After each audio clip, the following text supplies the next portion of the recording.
Fallout New Vegas is known for having one of the best sandboxes in all of the Fallout games. And one of the really amazing entries in that sandbox is the Laser RCW, a fully automatic energy weapon inspired by the Thompson submachine gun that is going to fire lasers at a very high rate of fire. Powered by the Electron Charge Pack, this thing has the ability to dismantle its foes at a very, very high speed. Now, somehow, we haven't seen too many mods for this thing in Fallout 4. At this point in time, we have gotten a couple, but none of them really had the exact charm of the original weapon. There have been quite a few attempts to recapture the style and aesthetic of the RCW, and some of them are pretty dang good, but recently, we may have gotten one of the best entries that have attempted to do so, and that is going to be the Auto Ordnance Corporation Laser RCW by Dr. Maboose 1981.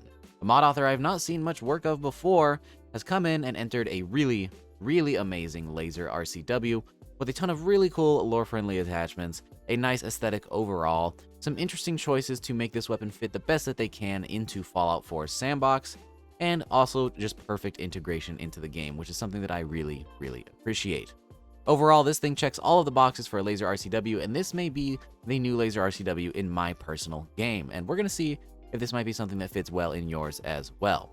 Let's go ahead and start talking about some of the basic features of this mod. For starters, it's going to include some really beautiful custom models and textures.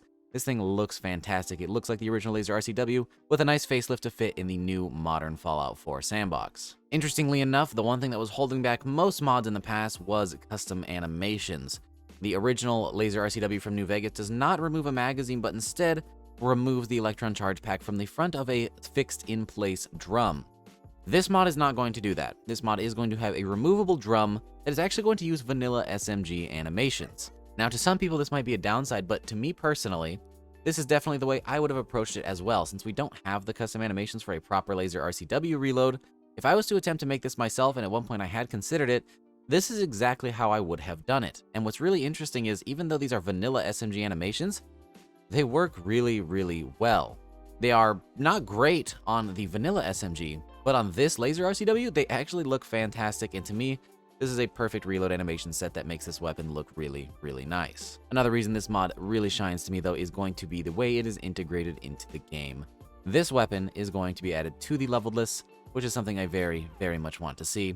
It'll start spawning on Gunners, the Brotherhood of Steel soldiers who are not in power armor, and you can also pick it up in the random container every once in a while, or purchase it from vendors. On top of that, though, there's even a legendary variant that you can find. It's not going to be a crazy unique with wacky paint jobs or some stupid crazy effect.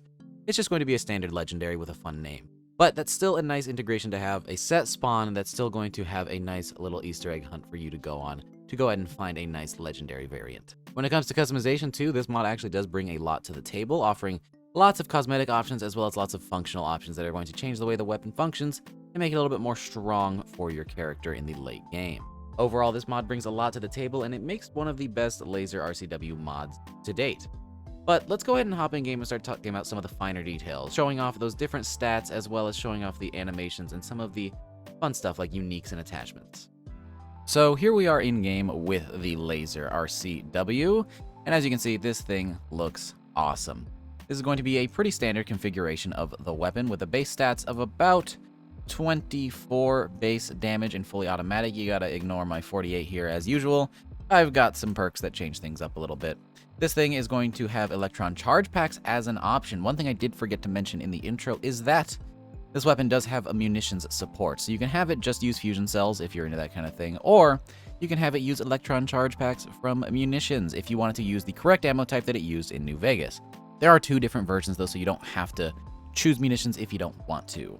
The thing has a fire rate of 127, again in full auto, a range of 215, an accuracy of 75, a weight of 7.6 pounds, which is totally fair for a big heavy gun like this, and a value of 154 caps. As you can see, we have quite a few different options on the side here for different attachments. We'll go over that a lot later. And overall, we just have a beautiful looking rendition. There are some things that you may notice that are a bit different, like this short stock here, and that is because that is something you can change out at the weapons workbench. Overall, though, it is a pretty dang good recreation of the classic from New Vegas. One more thing to note, though, is of course that there is a unique that you can find known as Fio Fuerte y Formal, which is going to have increased damage after every consecutive hit. So as long as you keep shooting the same target, it's going to do more and more and more damage. And you even get a little bit of a teaser here of the kinds of damages you can get to with perks and maxed out attachments.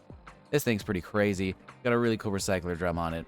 And if you'd like to get your hands on this fella, you can head over to the Wicked Shipping Fleet Lockup, where you can find it locked inside of one of the trucks inside of a Foot Locker. Now, even though this thing does make use of vanilla animations, I still want to show them off so you can see exactly how they look and determine whether or not that is something that you are okay with or something that is a deal breaker. For me personally, I think they fit just fine. Let's go ahead and check that out right now.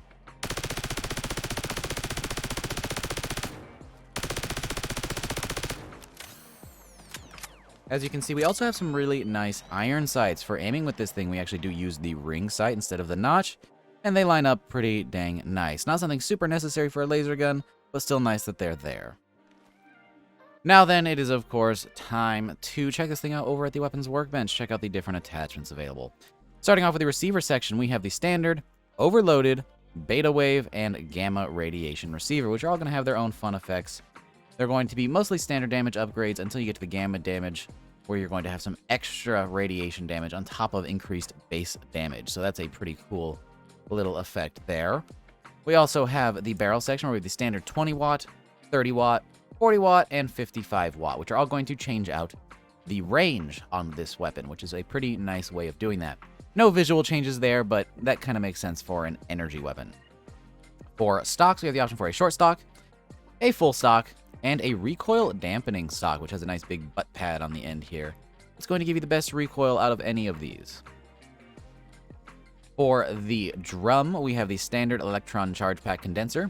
We also have a recycler version of that electron charge pack, which is going to have the nice big recycling logo on the back, which is going to randomly recharge the battery as you're shooting, giving you some extra rounds before you have to reload.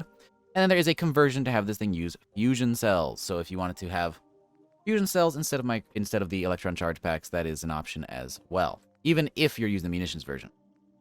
Then for sights, we have the standard iron sights, the tritium illuminated iron sights, which is your glow sights, a reflex sight, an Aimpoint Micro T1, which is a very interesting choice. It's definitely one of the weirder parts of this mod, is some really tactical modern options for this weapon. We also have an ACOG scope, a holographic sight with a magnifier, which is something I never thought to see on an RCW, a night vision short range scope, and a recon laser sight, which is my favorite sight right here. It has a built-in laser sight, but also functional iron sights on the top, which is a really cool combination. This one definitely fits the vibe of this gun a lot more than some of these other options, but that's something that's actually pretty easy to swap models out for if you're not into that kind of thing. Alternatively, you can just opt in for the regular reflex sight from the vanilla game that is included right here. Then we have the option to throw on a standard rail or a lightweight rail, which is just going to give you some weight reduction if you want it. We have the option to change this from automatic to semi-automatic. And then we have a voltage converter from 1000 watts all the way up to 2500, which is basically a flat damage increase. So there are multiple ways to increase the damage on this weapon, so you can get this thing up to some pretty insane damages, especially considering how high the rate of fire is. So one might say that this might be a little overpowered, but it is going to require some pretty intense perks as well. And this is intended to be a late game energy weapon anyways, since that's what it was in New Vegas as well. But yeah, I think that covers pretty much everything in the Laser RCW mod. If you want to check this thing out, it will be linked down in the description as always. I hope you guys enjoy it, and I hope you guys enjoyed the video. While you're down there, consider dropping the video a like if you liked it. It lets me know what kind of videos you guys like to see. Additionally, though, if you like the videos I do here on YouTube or the mods that I make over on the Nexus myself, you can support me directly over on Patreon if you're into that kind of thing. It is, of course, completely optional. No, by no means should you ever feel like you have to do that. But if you do want to support my work as an optional way, you can do that using my Patreon, again, linked down below. With that, I hope to see you guys in the next one. And again, I hope you all enjoyed. Peace!